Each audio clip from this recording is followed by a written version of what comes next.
విద్యార్థి ఉద్యమాలు అనేకం చేసి తమ ప్రాణాలను అర్పించి రక్తం చిందించి తెలంగాణ సాధించి 12 సంవత్సరాలు గడుస్తున్న క్రమంలో కేసీఆర్ ప్రభుత్వం అదేవిధంగా అమరవీరుల స్థూపాలను అమరవీరుల కుటుంబాలను మర్చిపోయింది.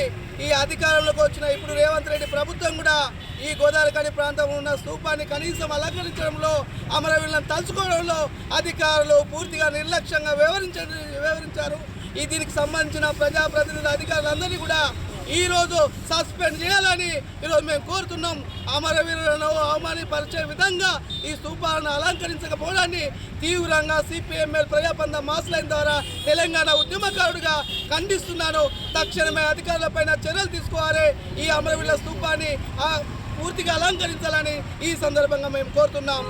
తెలంగాణ రాష్ట్ర సాధనలో అనేక సమస్యలు ఉన్న క్రమంలో విద్యార్థులు యువకులు ఎన్నో పోరాటాలు చేశారు.